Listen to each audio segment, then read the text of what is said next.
Coinbase est-il sur le point de faire faillite? Et c'est ce qu'on va voir dans ce point de marché du jeudi 2 juin. Bienvenue, on commence avec cet article de Cointelegraph qui nous dévoile qu'il y a eu des rumeurs de faillite de la part de Coinbase sur Twitter. On a aussi eu un rapport de la SEC qui est le régulateur américain, c'est l'équivalent de l'AMF, qui déclare que certains témoignages affirment qu'en cas de banqueroute, les cryptoactifs gardés par Coinbase pourraient devenir des créditeurs non sécurisés, c'est-à-dire que les fonds seraient apparemment non protégés. Il faut remettre un petit peu toutes ces déclarations dans le contexte, parce qu'il faut savoir qu'au premier trimestre 2022, Coinbase a perdu 430 millions de dollars, c'est une chute de revenus de 27%, l'action s'est effondrée, et on a eu un énorme sentiment négatif avec beaucoup de rumeurs, notamment sur Twitter, avec des allégations de banqueroute, des déclarations qui affirmaient que l'entreprise était dans une situation très compliquée. Donc on a le CEO de Coinbase qui a fait une déclaration pour rassurer les investisseurs, rassurer aussi ses clients. Donc c'est le chef du département juridique qui a fait un post dans son blog pour rassurer un petit peu tout le monde. Il a déclaré que les fonds des clients étaient sécurisés légalement et physiquement, que les conditions générales de Coinbase avaient été améliorées récemment concernant la protection des clients institutionnels et des clients particuliers, et que cet argent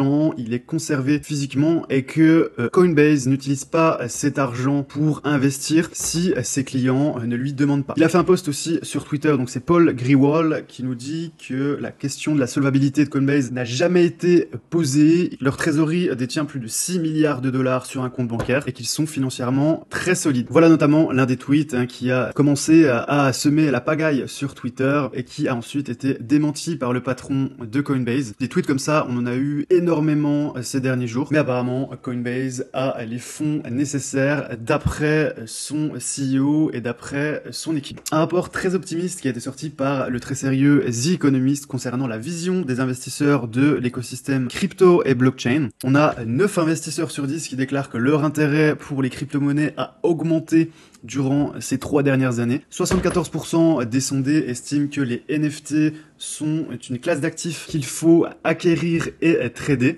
Et on a 65% de ces investisseurs qui estiment que les monnaies numériques de banque centrale sont amenées à remplacer les monnaies traditionnelles. D'après ces investisseurs, le seul bémol, c'est que la réglementation pourrait venir stopper l'innovation et le développement de ces crypto-monnaies d'après 35% d'entre eux, qui est en déclin parce qu'en 2020, ce nombre était à 47%, donc on voit de plus en plus que la régulation n'est pas forcément là pour punir, mais peut être là aussi pour accompagner si elle est faite intelligemment, comme dans certains pays, même si ce n'est pas encore tellement le cas en Europe et encore moins aux États-Unis, où les taxes sont vraiment énormes sur les crypto-monnaies et aussi sur les NFT. Une lettre envoyée au régulateur américain signée par 26 personnalités de la tech, les invitant à légiférer encore plus drastiquement concernant la blockchain et les crypto-monnaies, qu'ils jugent risquées et qui d'après eux ne sont pas des instruments financiers utiles. On a eu de nombreuses réponses dans l'univers blockchain, avec notamment l'avocat Preston Byrne qui a déclaré que les investisseurs en crypto-monnaie ne souhaitaient pas une absence de régulation, mais une régulation intelligente. Donc ça vient dans le sens de ce que j'ai dit précédemment. Encore plus important, ce qu'on apprend dans cet article, c'est que le lobbying des crypto-monnaies, c'est-à-dire les groupes d'influence qui financent les législateurs américains, ont dépensé l'année dernière 9,5 millions d'euros. C'est une augmentation de 116%. Ça paraît énorme. Et quand on le compare à d'autres lobbies, notamment le lobby de la santé, vous voyez en 2020, la santé a dépensé 615 millions de dollars rien qu'aux États-Unis. La finance traditionnelle, 539 millions de dollars. Ce montant de 9 millions dépensés par les lobbyistes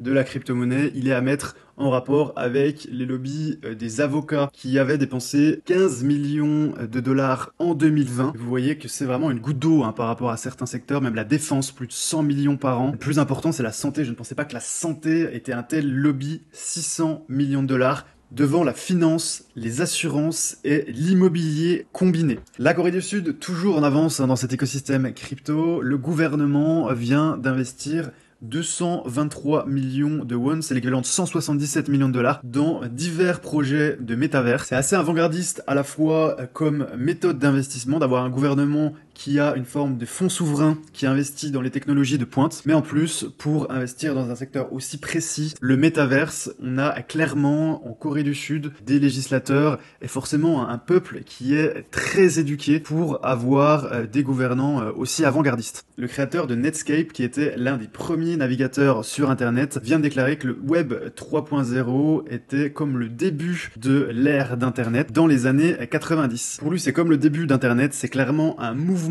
collectif qui attire les cerveaux les plus brillants de la planète. Et d'après lui, les critiques qui s'abattent sur cet écosystème, c'est exactement comme les critiques dont a fait l'objet Internet au début. Elles permettent son développement, elles permettent d'en parler. C'est une personne qui est très investie désormais dans l'écosystème blockchain. Il a notamment investi dans Polychain Capital, dans OpenSea, Solana, Avalanche, mais aussi Yuga Labs, qui ont les deux plus grosses collections NFT, à savoir CryptoPunks et Bored Ape Yacht Club. Il est le gérant de 4 fonds de crypto-monnaies pour un montant total de 7,6 millions de dollars. Donc c'est clairement un énorme fonds d'investissement. Ce fondateur de Netscape qui s'appelle Andreessen Horowitz. Moins 95% pour le Miami Coin. On se rappelait qu'il y a quelques semaines, le maire de New York avait lancé un token qui permettait d'avoir de nouveaux revenus pour sa ville. Donc le coin s'est clairement effondré. Par contre, c'est une bonne affaire pour la ville parce qu'ils ont gagné plus de 500 000 dollars. 30% des revenus du staking de cette crypto-monnaie allait directement dans les poches de la ville. Donc financièrement, c'est un super coup pour la ville. Par contre, pour les investisseurs particuliers, c'est très compliqué. On va le voir graphiquement. Donc là, le vesting le 23 août,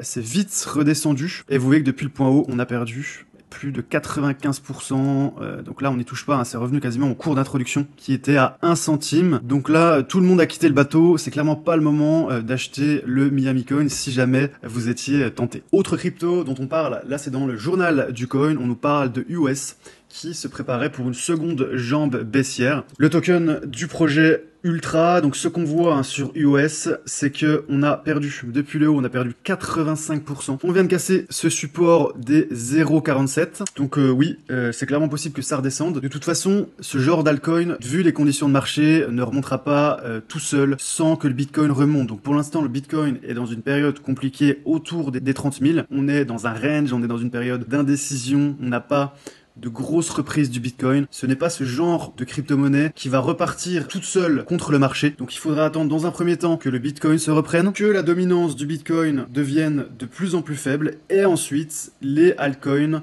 vont reprendre de la puissance. Mais dans un premier temps, on est clairement en ce moment dans une période de purge sur les altcoins. C'est un graphique qui me fait penser un petit peu à Cardano, le token ADA. On a énormément de personnes qui se sont positionnées sur ces niveaux parce qu'on avait gagné quand même plus de 50% depuis le point bas. Voilà, c'est monté à 55% de hausse. Donc on a énormément de personnes qui se sont positionnées ce jour-ci. Regardez les volumes, c'est quasiment un record. Et regardez ce qui s'est passé depuis. Et bah depuis ce point haut, on a reperdu 23%. On a beaucoup de gens qui pensent que forcément, dès qu'on a une petite reprise, il faut racheter. Regardez, Cardano, c'est très baissier en journalier. On a les moyennes mobiles qui se sont orientées clairement à la baisse depuis le point haut. On a perdu 80%, on est descendu jusqu'à 87%.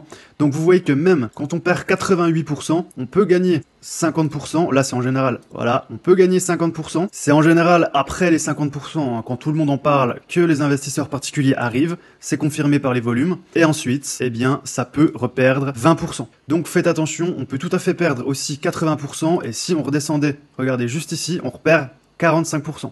Donc faites attention, ne vous faites pas berner par ces FOMO, par ces crypto-monnaies. Regardez la tendance de fond. Là, même en hebdomadaire, on est sous la moyenne mobile. On a cassé des gros niveaux de support. Cette bougie donc du 21 février, regardez, on a cassé juste là. Là, on est en train de reprendre des forces, de retaper et ça risque de repartir par le dessous en faisant un pullback. Donc ça, c'est clairement des pièges à coups. Du côté de Twitter, on a Benjamin Cohen qui se demande si le Bitcoin va passer sa 10e semaine dans le rouge. Déjà 9 semaines, c'était historique. Là, si on arrive à faire une 10e semaine, ce serait vraiment très baissier pour le Bitcoin. Sur BFM Business, on a Rodolphe Stéphan qui déclare que si les 28 000 sur le Bitcoin et les 1700 sur l'Ethereum cassent à la baisse, on pourrait aller chercher les supports d'en dessous, à savoir 24 500 sur le Bitcoin et les 1400 sur l'Ethereum. Je suis clairement d'accord avec lui, on verra ça dans la partie analyse graphique juste après. Le Fear and Greed Index, on est redescendu, on est à 13, hier on était à 17, on reste toujours dans la peur extrême.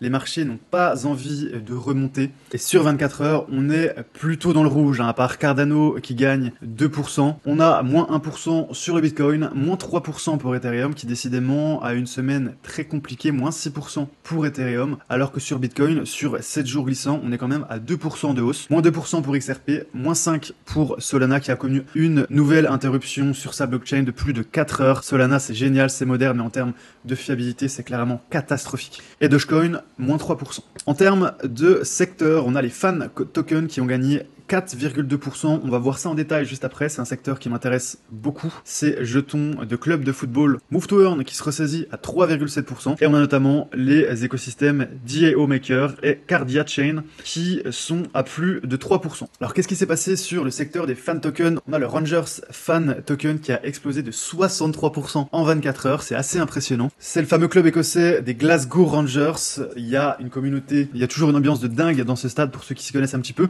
Et là, on voit que les fans ont clairement répondu à l'appel. C'est un sacré succès pour le moment. On a aussi le club de Santos au Brésil, plus 16%, Aston Villa en Angleterre, plus 10%. On a clairement quasiment tous les fan tokens qui ont explosé. Ça, quand vous voyez ce genre de hausse, ça veut dire qu'on a des gros fonds qui investissent là-dedans. Regardez, sur une quinzaine de fan tokens, on en a plus de 10 qui sont dans le vert. C'est clairement qu'on a des gros fonds d'investissement qui sont derrière et qui ont acheté massivement. Le Move to Earn aussi qui a bien bougé avec notamment Steppen, qui s'est bien ressaisi sur 24 heures. Bon, on est quand même sur 7 jours à moins 60% pour le GST sur Solana, moins 92% sur la BSC. On est quand même sur Calo, hein, moins 26%.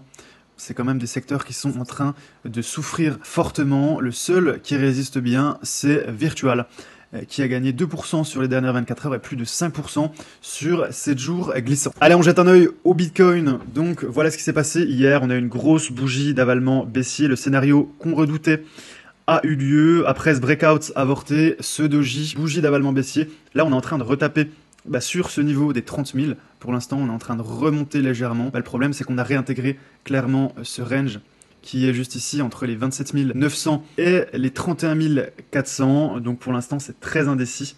C'était clairement une belle arnaque. Les baissiers ont gagné la bataille ces derniers jours. On verra s'ils gagnent la guerre. Ethereum encore en moins bonne posture que le Bitcoin. On n'a pas cassé de résistance dernièrement. On est venu pareil faire une belle bougie baissière bien rouge juste ici. Et le support est juste là, 1700. Ça correspond au niveau du 12 mai quand on avait eu cette grosse panique baissière, quand on avait eu le 25 000 $ sur le Bitcoin. Donc on est à peine 100 $ de ce gros support. Si on venait casser ensuite ce niveau sur Ethereum, on pourrait vite redescendre à 1500 $ qui correspond à ce support du 25 mars 2021. Donc ça correspondrait à une baisse supplémentaire de 16%, ce qui ferait une baisse de 71% depuis le point haut. On est clairement dans un gros marché baissier sur Ethereum. On est officiellement dedans. Là, on ne parle plus de correction. Même si on est sur ce niveau, là, on est à 65% de baisse. Clairement, Ethereum est dans le dur. Le seul qui résiste pour l'instant, c'est le Bitcoin. On est quand même sur le Bitcoin à 60% de baisse. Si on venait à casser ce support des 25 000, on pourrait aller très rapidement sur les 20 000, voire en dessous. Ce qui est rassurant au moins sur ce marché, c'est que les cracks vont très vite, donc la reprise peut aussi arriver très vite. On passe sur les actions avec le VIX qui descend sous sa moyenne mobile en journalier. On passe à 24, on a les marchés qui sont un petit peu en train de souffler. Petite reprise haussière aujourd'hui avec notamment la fin de séance sur le CAC. On est à plus de 1,2% sur la journée. On voit que sur le CAC, c'est plutôt beau en journalier. On a rebondi sur la moyenne mobile 100 en hebdomadaire. C'est beaucoup plus beau que ce qui se passe sur le DAX. Même aujourd'hui, on a une séance avec un peu moins de punch que sur le CAC. On est seulement à 1% de hausse. Et vous voyez qu'on est sous la moyenne mobile en weekly. On a clairement le CAC qui se comporte beaucoup mieux que le DAX depuis l'invasion de l'Ukraine par la Russie. Du côté des marchés américains, on a le Nasdaq qui est en train de taper sur ce support qui correspondait à ce point haut qu'on avait eu le 17 mai. Donc pareil, c'est exactement comme sur le Bitcoin. On a eu un breakout avorté, une belle bougie bien remplie, ensuite un doji avalement baissier. Et là, ce qui est étonnant sur le Nasdaq, c'est qu'on est en train de retaper sur ce niveau. Et donc, contrairement au Bitcoin qui a réintégré sous ce niveau juste ici, on le voit par là, on voit que le Bitcoin a réintégré en dessous de cette zone-là, eh bien, on a un Nasdaq qui pourrait repartir ensuite par le haut. C'est ce qu'il est en train de faire aujourd'hui. On casse ce niveau, on rebondit, donc ça peut être un pullback. On n'avait pas totalement clôturé avec une bougie très remplie. En tout cas, c'est tout à fait possible qu'on vienne repartir à la hausse. On va voir ce que dit la fin de séance. Mais pour l'instant, on est toujours sur cette zone-là. Si on clôture avec une bougie d'avalement haussier, ça peut être une possibilité de reprise par le haut sur le Nasdaq. Pareil pour le Dow Jones, on est en train de rebondir sur ce niveau. Si on rebondit pour repartir, c'est génial. Pour l'instant, c'est le scénario privilégié, hein. Graphiquement, on a toujours cassé ce niveau. Et donc, on voit que les indices américains sont un peu plus haussiers que le Bitcoin. Auparavant, on avait plutôt un Bitcoin qui réagissait à effet multiplicateur par rapport au Nasdaq et aux actions américaines. Actuellement, ce qu'on voit graphiquement, c'est des actions en forme et un Bitcoin qui a du mal à casser sa résistance. Contrairement aux 3 indices qui sont en train de le faire, là on voit sur le S&P, on est en train de se reposer sur cette dernière résistance qui datait du 17 mai. J'espère que vous avez apprécié ce point de marché. Pensez à mettre un like si c'est le cas. Pensez aussi à vous abonner et à télécharger le guide pour investir en période de crise. C'est mon cadeau, il vaut normalement 199 €. Allez, je vous dis à demain pour un prochain point de marché.